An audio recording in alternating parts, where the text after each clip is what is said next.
ეს კადრები უკრაინის დამოუკიდებლობის დღეს გავრცელდა.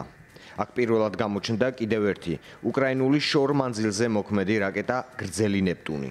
ქვეყნის შეიარაღებული ძალები 1000 კილომეტრ მანძილზე მოქმედ რაკეტებს უკვე იყენებენ რუსული სამხედრო სამიზნეების გასანადგურებლად.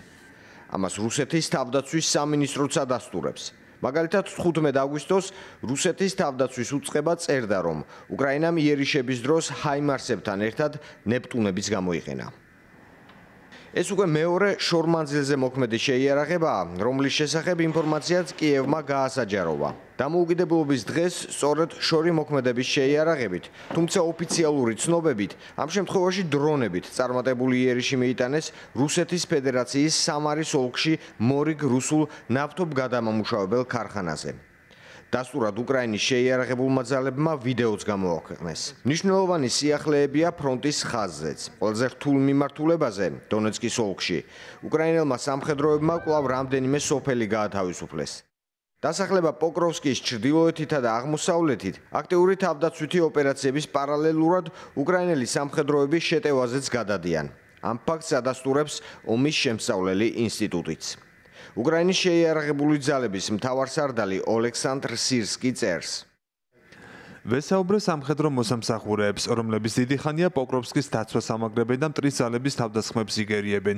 მოვისმინე სამხედრო დანაყოფების მეთაურების ანგარიშები ოპერატიული ვითარების შესახებ. სიტუაცია მართლაც რთულია. მტერმა ძირითადი ძალის ხმევა ფრონტის ამ მონაკვეთზე მიმართა, მაგრამ ჩვენ თავდაცვის ხაზი უნდა შევინარჩუნოთ. დამატებითი საბრძოლო მასალის, დრონებისა და რადიოელექტრონული ბრძოლის აღჭურვილობის საკითხები მოგვარებულია. ჩვენმა ჯარებმა წარმატებით განახორციელეს კონტრშეტევა და დონეცკის ოლქის სოფლები მიხაილივკა, ზელენი, გაიდა, ვოლოდიმირივკა მტრისგან გაწმინდეს. კიდევ ერთი გათავისუფლებული დასახლების შესახები უწყება უკრაინის თავდაცვის სამინისტროს სამხედრო დაზვერვის სამმართველო. ძალოვანი უწყება ვიდეო კადრებსაც ავრცელებს და ამტკიცებს, რომ განადგურდა რუსული ასეულის დონის ქვედანაყოფი. შედეგად ლიმანთან ახლოს მორიგი დასახლება დაიბრუნეს უკრაინელმა სამხედროებმა. გარკვეული წინსვლა ჰქონდათ რუს სამხედროებსაც. ომის შემსწავლელი ინსტიტუტის მონაცემებით, კრემლის არმიამ ხარკივის მიმართულებით წინ წაიწია.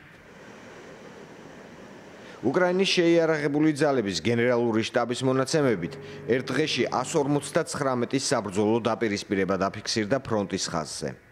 ძალოვანი უწყების ინფორმაციით, უკრაინელმა სამხედროებმა ლიმანის მიმართულებით 20, კუპიანსკის მიმართულებით 10, ხოლო პოკროვსკის მიმართულებით 46 რუსული იერიში მოიგერიეს.